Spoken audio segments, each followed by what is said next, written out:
Hello everyone, it's Attacker2 here, and for today, we're going to be doing a bit of a different format for today's video, where I will be guiding you on how you're supposed to get the Master Sword in The Legend of Zelda Tears of the Kingdom. I've done at least a couple guides in the past, but this time I'll be doing this one for, I guess, a few more Zelda videos, guiding you on how you're supposed to get these specific items, started off with the Master Sword for Tears of the Kingdom.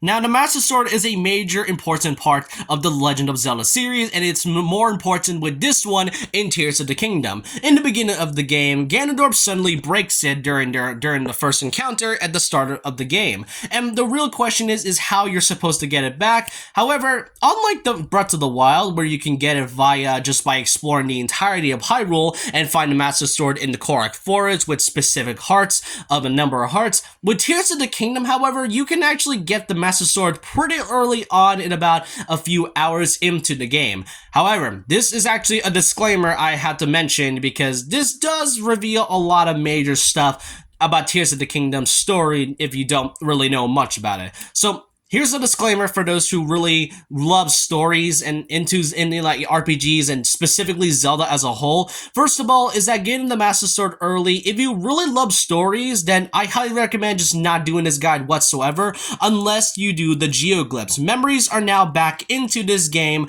which, yeah, I mean, it's pretty obvious given that Breath of the Wild requires memories and all, but this time you have to get the geoglyphs in order to get by memories, while the rest are from main quests. The Master Sword itself is required to unlock the last memory. There's a total of 18 memories, and getting the last one is getting the Master Sword, just like in Breath of the Wild.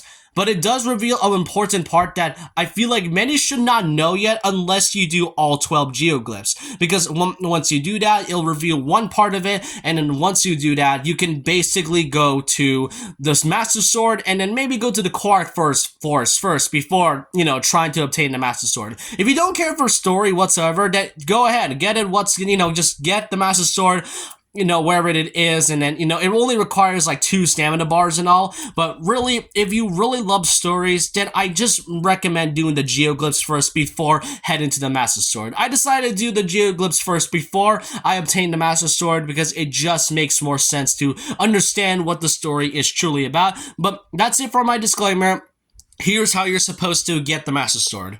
So first off, the way you're supposed to get the Master Sword is that, unlike Breath of the Wild, where you can basically go into the Korok Forest, here's the thing, you cannot go to the Korok Forest whatsoever because something is happening within the Korok Forest. When you go in by the sky, you can't get in because it'll basically fog you out with some white fog, and if you try to go the same way like you did in Breath of the Wild, it'll also kick you out of the forest as well. So here's what you're gonna do. Go to the Minchi Woods Chasm and dive into the depths. Right when you get to the depths, make sure you go north, and here you'll arrive at this specific light route, the Rico Nasum light route, where in the middle of it, you may have noticed this giant statue illuminated in there, and it pretty much is already light up right before you lit up the light route, so it was pretty interesting. And here's an interesting, and also here's how you can also get the Korok Mask, by the way, but really, use the Ascend ability, and there you'll arrive at Korok Forest, and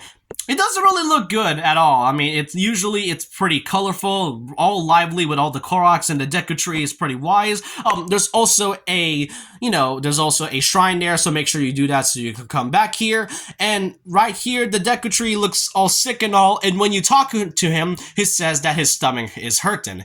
That's all you need to know on what the real problem is. So, before you ever, go in the scene, what's going on inside the Deku Tree, I highly recommend getting the best equipment and gear along with items and food whatsoever, because if you're not prepared fighting this at all, then this can be a bit of a scary boss.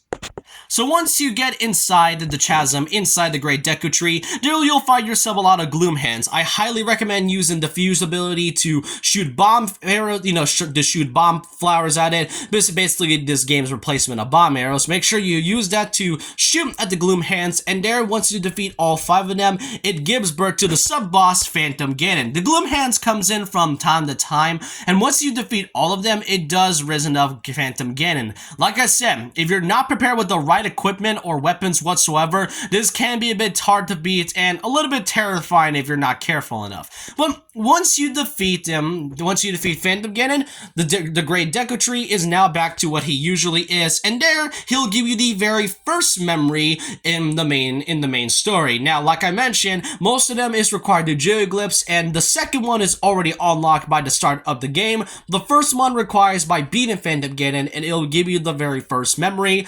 And once you see the first memory right there, the Great Deku Tree is then able to label where the Master Sword is. And if you check your map on where the objective of the Master Sword is right now, then you may have noticed that it's moving, which if you don't do the Geoglyphs quest, it may be a little bit confusing to you. So yeah, that's one thing to know.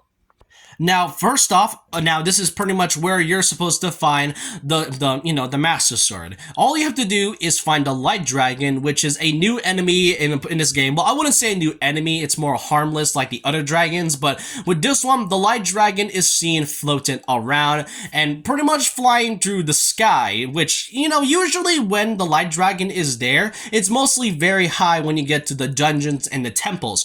With this one, however, the Light Dragon is there floating through the sky itself. So find an area, a floating area that is near the Light Dragon, and if you have a good gliding ability, I highly recommend getting the glide set. But if anything, just glide through, land on the Light Dragon, and I highly recommend getting 2 stamina bars. The default stamina bar is only 5, so that is a total of around 20 shrines to get 5 more stamina bars, or you can pretty much trade the hearts for stamina bars with the horn statue in the lookout landings underground. It's a whole thing and all, or you can pretty much get 2 more stamina bars, which is a total of 40 shrines and a lot of light blessings in order to get a total of 15 stamina bars in total. So if you're ready, make sure you hold A, and the dragon will move around, and once you are fully prepared, then afterwards you'll unlock the Master Sword. It does give out the 18 memory, it does leave a major spoiler, which I will not explain what it's all about,